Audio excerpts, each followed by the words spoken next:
help me concentrate. Sounds fair. You're hungry and need a quick snack, so you turn to these microwavable pockets of cheesy goodness that grace practically every freezer in North America. But how much do you really know about them? You know nothing. Here are the top 10 untold truths of Hot Pockets. Were they originally called chunk stuffers? Come on, seriously. Yes, this was a real rumor that was going around, and no, unfortunately, it is not true. On platforms such as Reddit and Tumblr, as well as informational food websites, people everywhere were claiming that the origins of Hot Pockets were called chunk stuffers. Upon first glance, this claim seems to be passably believable. What are Hot Pockets if not sleeves that are stuffed with chunks? Is the name Hot Pockets even accurate, considering that most of the time the middle of the pocket isn't even hot? And what counts as a pocket, really? Nugget pocket. Nugget pocket. Nugget pocket. As always, the internet was quick to spread this rumor, with many people commenting on how unappetizing chunk stuffers sounded. However, in 2017, after an email inquiring about said rumors, an employee from the Nestlé pizza division, yes, this is apparently a real thing, stated that these claims were false. The truth? Hot Pockets were never named chunk stuffers. As mentioned, while they were never named chunk stuffers, Hot Pockets were named Tasty-Wich, based off of the original crispy, yummy sandwich concept. That's true. Mascot Herbie Hot Pockets met Snoop Dogg. Hello.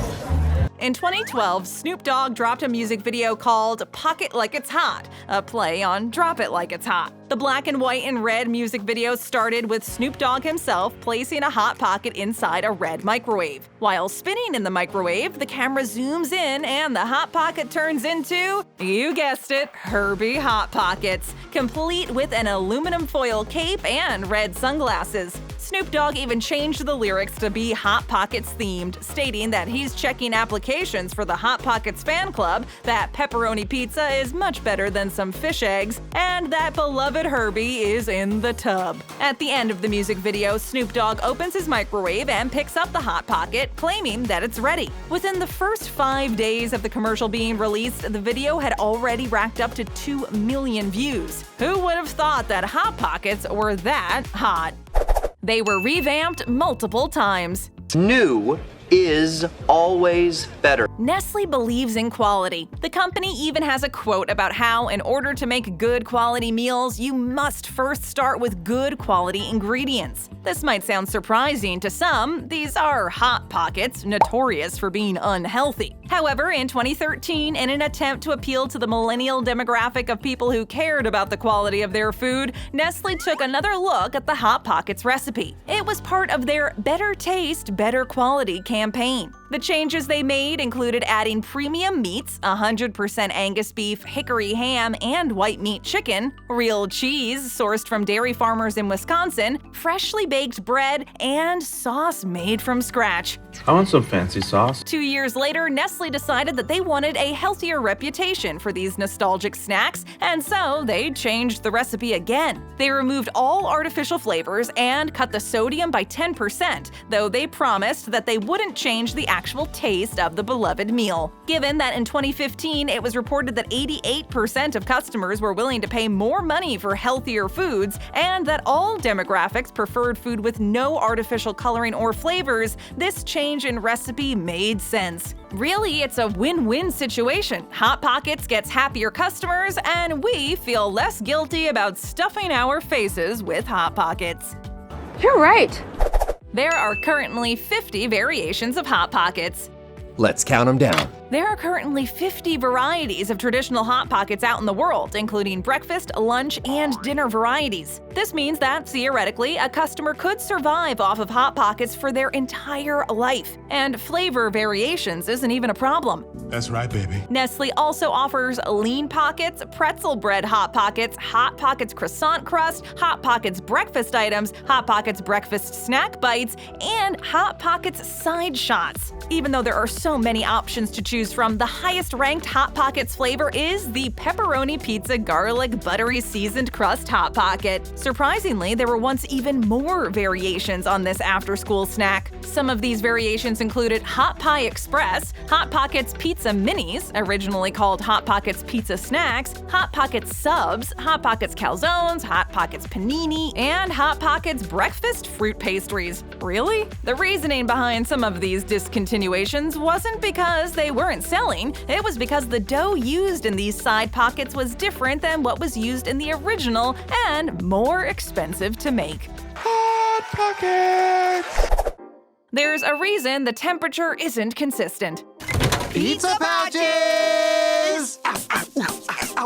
It's widely known that despite how amazing the Susceptor is at making these pockets of gooey goodness crispy, the temperature of Hot Pockets is inconsistent. Either it's frozen in the middle, Who left the fridge open? but a good temperature everywhere else, or the outside is scalding and the inside is just warm enough to be detectable. Or the entire thing has just turned into molten lava and it's impossible to eat. Everyone has experienced it, waiting for the microwave to beep, rushing to open the door, hungrily bringing that Hot Pocket to their mouths, only to have this delicious morsel scald their tongue. But don't worry, there's actually a scientific explanation for this phenomenon, and it's quite fascinating. While the microwave is great at heating up leftovers, it doesn't heat up frozen water molecules, also known as ice, as efficiently as it heats up regular water molecules. Imagine the Hot Pocket has layers of ice on it. When it's put in the microwave, the outermost layers are melted off first and become free to be heated up. It keeps going like this. After the outermost layer, the next layer of ice gets melted, and so on and so on. While the inner layers are just coming out of their icy phase, the outermost layers are just getting hotter and hotter, resulting in the Hot Pockets ode to Katy Perry,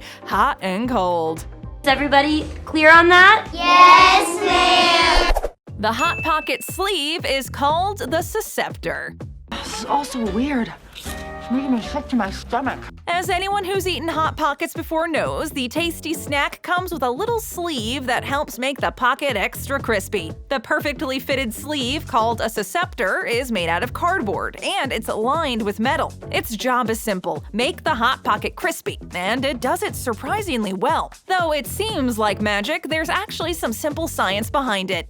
Surprise! The Susceptor uses converted energy. Apparently, the Susceptor converts microwave energy to radiant heat and allows the food to brown. In other words, it's what gives Hot Pockets the crispiness that they're known for. The first Susceptor was patented in 1981, which was perfect timing for the Mirage brothers. The invention of the Susceptor gave them that well-needed boost to give their microwavable tasty witches something that the country would fall in love with. And fall in love with them they did. Well, with the eventual Hot Pockets, anyway, because by the time the brothers sold their company to Nestlé, they'd made $750 million in sales and had over 1,800 employees. Nowadays, Nestlé suggests that for the ultimate Hot Pockets experience, the customer should use a paper plate under their crisping sleeve. Sorry, Susceptor. This is because a ceramic plate would absorb some of the microwave energy the Susceptor needs to work its magic.